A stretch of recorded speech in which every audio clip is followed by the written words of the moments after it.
Hello dear friends, welcome to Sobita Agarwal classes. आप सभी की डिमांड पर सिंथेसिस एक्सरसाइज रह गई थी, जो कि इससे पहले हम जो सिंथेसिस पढ़ रहे थे, सिंपल वाक्य की सिंथेसिस को पढ़ रहे थे। और इसमें मैंने कई सारी वीडियो इसमें ऑलरेडी अपलोड कर चुका हूँ, सारी डिटेल में बता चुका हूँ। मैं प्लेलिस्ट आपको सेपरेट इसकी मिल जाएगी। और ये एक्सरसाइज नंबर 24 रह गई थी, तो कई बार कमेंट आ चुका है सर एक्सरसाइज 24 भी करा दीजिएगा, तो वो भी करा रहा हूँ।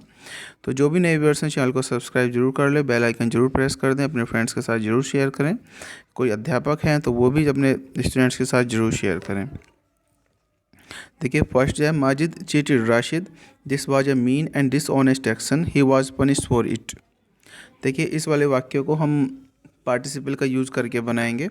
तो इसे पहले यूज़ करेंगे हैविंग चीटेड राशिद। ठीक है, ये हो जाएगा having cheated Rashid.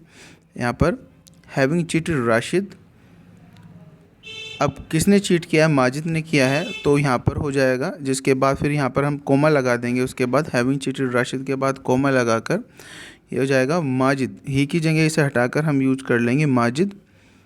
Majid was punished. ठीक है, माजिद को पनिश किया गया, किसके लिए? अब इसकी जगह हम कर देंगे Majid was punished for his mean and dishonest action. ठीक है, ऐसे हो जाएगा। इसका कैसे हो जाएगा? Having cheated Rashid, Majid was punished for his mean and dishonest action. Second है, a band of robbers entered the village, they entered the village at night, they wanted to kill the landlord of the village. मैंने बताया था जहाँ पर भी wanted आता है तो वहाँ पर हम इन्फिनेटिव का यूज़ कर लेंगे। तो इस वाक्य को देख लेंगे कैसे बनेगा। Band of robber entered the village.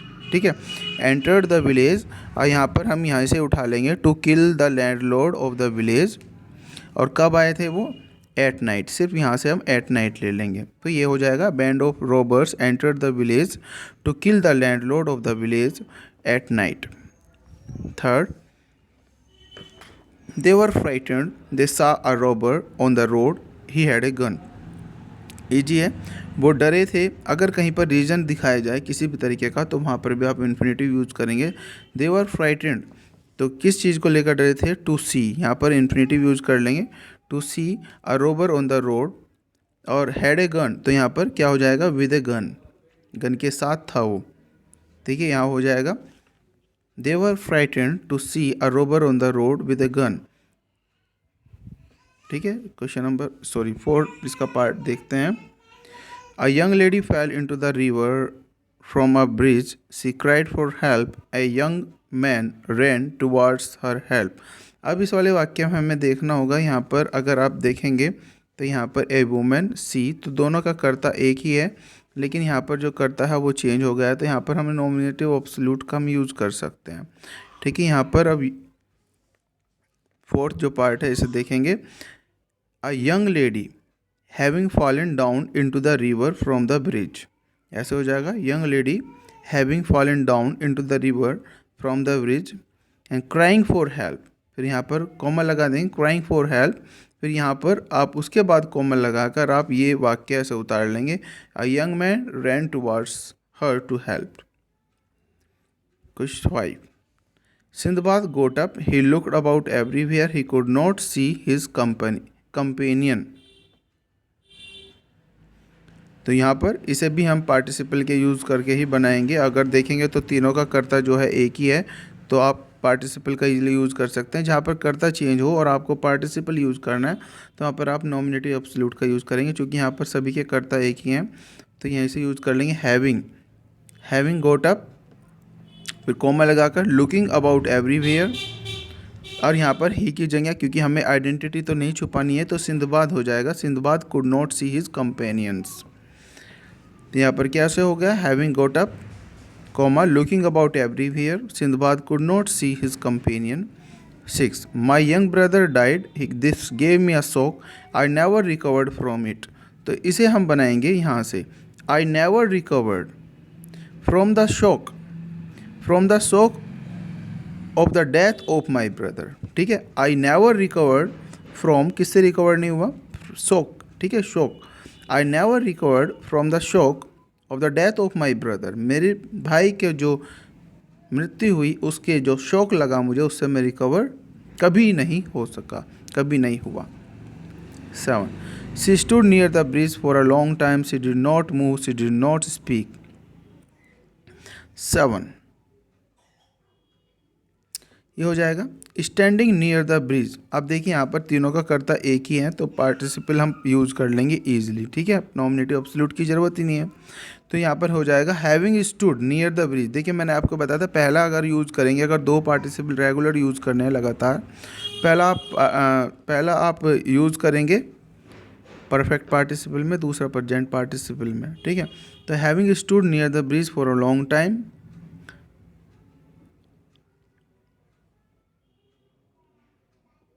देखिए इस वाक्य को अलग तरीके से बनाएंगे। देखिए she stood near the bridge for a long time, did not woo, she did not speak. इसे बनाने का तरीका होगा she stood near the bridge for a long time without movement and without speaking, ठीक है, without movement and without speaking ऐसे use कर सकते हैं, इसे ऐसे बना सकते हैं आप, ठीक है। ये इजी तरीका रहेगा इसे बनाने का। She stood near the bridge for a long time without movement, बिना हिले, बिना मूवमेंट किए, एंड विदाउट स्पीकिंग और न ही बोले। Mohan loaded his gun, he took the aim. देखिए फिर इसी तरीके से अब तीनों के कर्ता एक ही हैं, तो यहाँ पर हो जाएगा having loaded his gun, comma taking aim. अब किसने शॉट किया? Mohan shot the tiger. For 9 shopkeeper had a cow, he tied her with a rope, he tied her to a tree, the cow was old and weak. देखिए यहाँ पर क्या use होगा, देखिए किस तरीके से आप इसे प्रयोग करेंगे।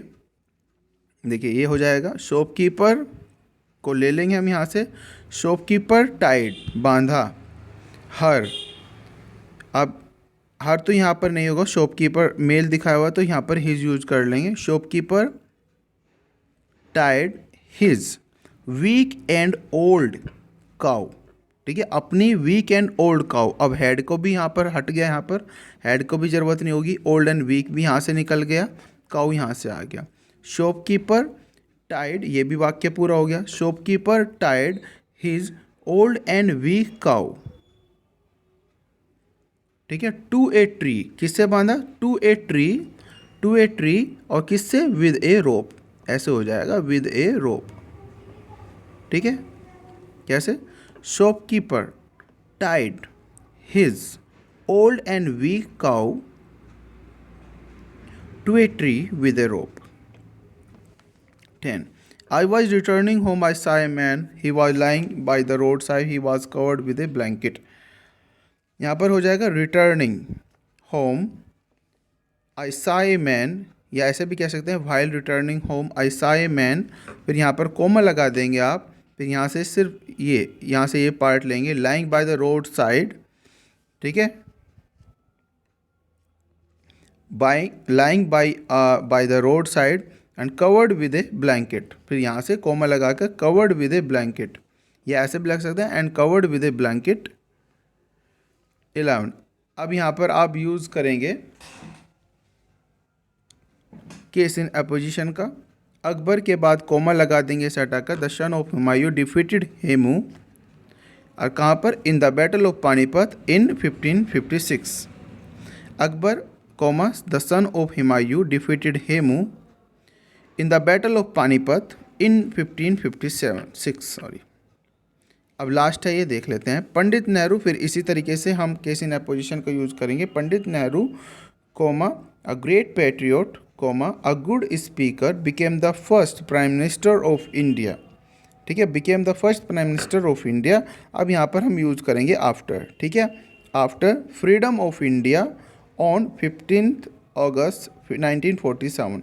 आफ्टर फ्रीडम, इंडिया की स्वतंत्रता के बाद 15 अगस्त 1947, ठीक है, after the freedom of India, after freedom of India on 15 अगस्त 1947, ठीक है। क्लियर हो गए होंगे 12 के 12 जो है ये वाक्य, आप नोट कर लेना अपनी कॉपी पर, ठीक है। आई होप आपने वीडियो को अच्छे से एंजॉय किया होगा। जिसने और सिंथेसिस वीडियो नहीं देखी है, आपको डिस्क्रिप्शन में लिंक मिल जाएगा और आप प्लेलिस्ट में जाकर देख लेना, ठीक है। चलिए ठीक है, सब्सक्राइब जरूर कर दें चैनल को, बेल आइकन जरूर प्रेस करें। Bye bye.